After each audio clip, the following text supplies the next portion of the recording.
Hello friends, this is Invar from Trading Cafe India. Well friends, आज हम बात करने वाले हैं कैसे आप ट्रेडिंग से एक पैसिव इनकम बना सकते हो और वो भी रेगुलरली। इस वीडियो में हम बात करेंगे कैसे आपको परफेक्टली टाइम मैनेज करना है जबकि आप जॉब और बिजनेसेस कर रहे हैं ट्रेडिंग के लिए।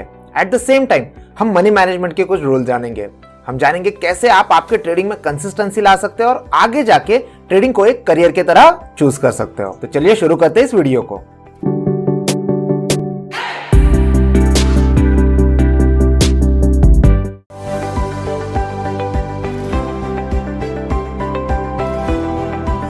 अगर आप फुल टाइम जॉब या ट्रेडिंग कर रहे हैं तो इनिशियल पीरियड में आपका ध्यान बिल्कुल भी इंट्राडे ट्रेडिंग पे नहीं होना चाहिए। यहाँ पे आप स्विंग ट्रेडिंग पे ज्यादा फोकस कर सकते हैं। जहाँ इंट्राडे ट्रेडिंग में आपको within same day trades close करने होते हैं, स्विंग ट्रेड में आप कंफर्टेबली मार्केट में अच्छे गेन्स के लिए बने रह सकते हैं, जिसकी एवरेज ड्यूरेशन 2 दिन से लेकर 2 वीक तक हो सकती है। अब आपको प्रॉपर टाइमलाइन आपके एवरीडे एक्टिविटीज के लिए कैसे सेट करना है ये जानते हैं। आपको आपके जॉब के टाइम के बाद प्रेफरेबली इवनिंग में एटलीस्ट 30 मिनट्स निकालने, जहां पे हम नेक्स्ट डे के ट्रेड अपॉर्चुनिटीज को फाइंड करने में लगाने वाले हैं। यहाँ आप टेक्निकल और फंडामेंटल स्टडीज के साथ आपके ट्रेड सिलेक्ट कर सकते हैं। मैं खुद प्राइस एक्शन स्टडी करके नेक्स्ट डे के लिए वॉच लिस्ट क्रिएट करता हूँ।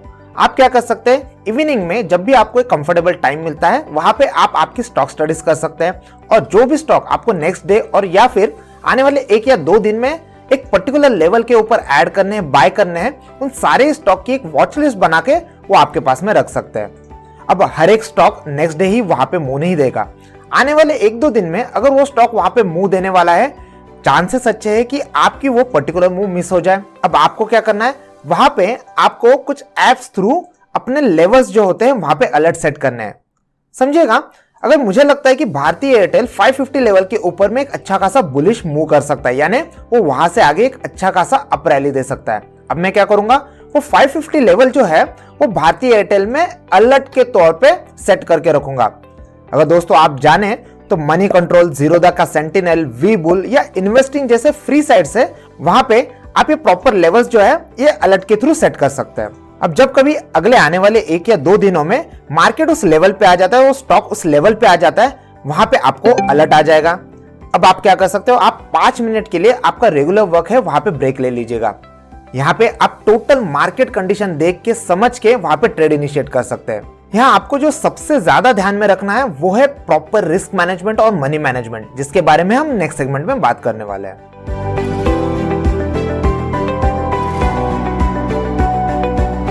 चलिए दोस्तों, अब बात करते हैं मनी मैनेजमेंट की।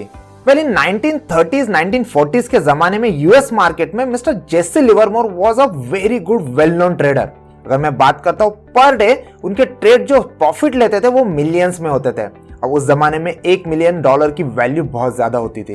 दोस्तों, टेक्निकल एनालिसिस पर अच्छी ग्रिप होने के बाद भी जेसी लिवरमोर अपने गैम्बलिंग एटीट्यूड और poor risk management, money management के लिए काफी मशहूर थे, जिसके चलते उनको अपने ट्रेडिंग लाइफ में 3 बार बैंक्रप्सी फाइल करनी पड़ी थी। अब जहां एक वेल नॉलेजेबल ट्रेडर सही मैनेजमेंट ना होने की वजह से एक अच्छे खासे ड्रॉडाउन से जा सकता है, वही एज अ बिगिनर हम कैसे एक थरो एक्शन प्लान बना सकते हैं और मार्केट में इस थ्रू इनिशिएट कर सकते हैं। अब मनी मैनेजमेंट और रिस्क मैनेजमेंट के एक प्रॉपर एग्जांपल के थ्रू मैं इसको आपको और एलोबरेट करके समझा देता हूं। अगर दोस्तों मैं 1 लाख रुपया कैपिटल लेके मार्केट में एंटर कर रहा हूं, अब मुझे जो रिस्क मैनेजमेंट करनी है यानी रिस्क पर ट्रेड जो है ये मेरा रहेगा 2%। दोस्तों, हम यहाँ पे बात कर रहे हैं स्विंग ट्रेडिंग की, जहां पे मुझे 1 वीक में मैक्सिमम 1 ट्रेड लेना होगा। ठीक है, तो अगर मैं 1 ट्रेड के बीच में अगर लॉसेस कर देता हूं वो मुझे 2% यानी 2000 रुपीज रहने वाले हैं। अगर मैं मैक्स लॉसेस पर मंथ की बात करूंगा तो मुझे मैक्सिमम ट्रेड लेना ही अलाव है 4 से 5। तो यहाँ पे मेरा कैपिटल ड्रॉडाउन जो है, सपोज हर एक ट्रेड अगर मेरे अगेंस्ट जाता है तो भी 8 to 10% ही मेरे टोटल कैपिटल से ड्रॉडाउन आने वाला है।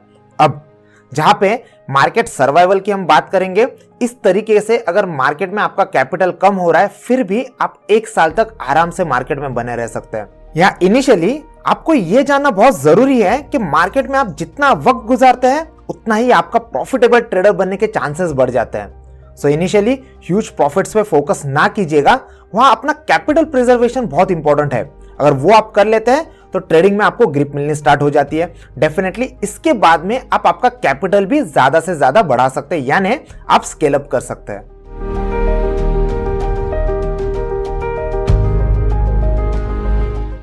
दोस्तों अब हम तीसरे पार्ट में जानते हैं कि ट्रेडिंग में कैसे कंसिस्टेंटली हम ग्रो कर सकते हैं। दोस्तों जब भी मैं किसी न्यू ट्रेडर को ये पूछता हूँ कि आपका ट्रेडिंग में आने के पीछे एक ऑनेस्ट गोल क्या है या एम क्या है, वहां पे मुझे आंसर आता है कि सर हमें सुपर रिचनेस चाहिए, वो भी वेरी क्विक और शॉर्ट टाइम में।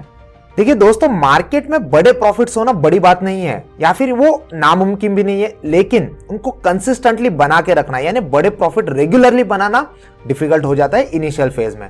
अगर आप मुझे मेरे एक्सपीरियंस से पूछे तो एक वीक या एक मंथ के लिए हम एक रीजनेबल टारगेट सेट कर सकते हैं और उस टारगेट थ्रू एक अच्छी खासी ट्रेडिंग कर सकते हैं। आप देखोगे कि एक साल में, आने वाले एक साल में अच्छे खासे रिटर्न हमको आने स्टार्ट हो जाते हैं।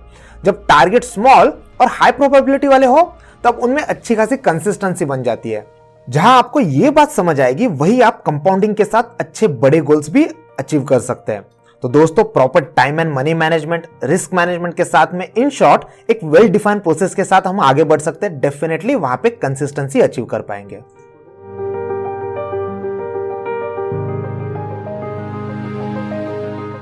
तो चलिए दोस्तों अब हम बात करते हैं ट्रेडिंग को आप एक फुल टाइम करियर कब चूज करते हैं। दोस्तों 2018 के इकोनॉमिक टाइम सर्वे में यह बात पता चली कि 80% ऑफ द जॉब प्रोफेशनल अपने जॉब से खुश नहीं होते, तो वहां पे वो जॉब स्विच करना चाहते हैं या करियर ही स्विच करना चाहते हैं। जब बात जॉब स्विच करने की आती है तब एटलीस्ट 2 से 3 साल के एक्सपीरियंस के साथ आप सेम फील्ड में हाईयर सैलरी के साथ न्यू जॉब पा सकते हैं। बट वही ट्रेडिंग में आपको फुल टाइम करियर बनाना है, यानी आप आपके करियर को स्विच कर रहे हैं, वहां विदाउट एक्सपीरियंस एंड स्पेशली जब बात पैसे से डायरेक्टली जुड़ी है, वहां पहले खुद को प्रूव करना जरूरी होता है। तो दोस्तों अगर आप आपके करंट जॉब को स्विच करके ट्रेडिंग में फुल टाइम करियर बनाना चाहते हैं, सबसे पहले मिनिमम आने वाले 1 साल तक आपके फैमिली और आपके फाइनेंशियल नीड का प्रोविजन करके आपको रखना है, ताकि आगे जाके अगर मार्केट में कुछ अप और डाउन स्विंग्स आते हैं या फिर आप किसी ड्रॉ डाउन से जा रहे हो, वहां पे आपको किसी भी तरीके की फाइनेंशियल नीड ना पड़े या फिर वहां पे किसी भी तरह का प्रेशर आपके ऊपर ना आ जाए। तो फॉर एन एग्जांपल, जब आप सोच रहे हैं कि मैं अब जॉब क्विट करके ट्रेडिंग में आ जाऊं, उससे पहले जब आपकी एक फिक्स इनकम है, सपोज अगर आपके पास में 25,000 एक फिक्स सैलरी आ रही है, पहले 6 महीने तक आप ये देखिए कि आपकी ट्रेडिंग की इनकम जो है वो आपके रेगुलर सैलरी को बीट कर रही है, यानी उसके ऊपर रुक रही है। तब जाके आपको ये पता चलता है कि कंसिस्टेंटली मैं सैलरी से ज्यादा अपने ट्रेडिंग से पैसे बना रहा हूं। अब इस फेज में आने के बाद में आप डेफिनेटली सोच सकते हैं कि मैं अपने जॉब को स्विच करके फुल टाइम ट्रेडिंग कर सकता हूं। आई होप दोस्तों ये पर्टिकुलर वीडियो आपको वैल्यूएबल कंटेंट दे रहा है। एट द सेम टाइम अगर आपको ट्रेडिंग में आपकी स्किल्स एनहांस करनी है, डेफिनेटली हमारे वेबसाइट को विजिट कीजिए। वहां पे एक ब्लॉग सेशन है, वहां पे हमने डिफरेंट ट्रेडिंग आइडियाज और कैसे मार्केट वर्क होता है उसके बारे में इन डिटेल ब्लॉग लिखे हैं। डेफिनेटली उसको पढ़िएगा। And again thanks for watching.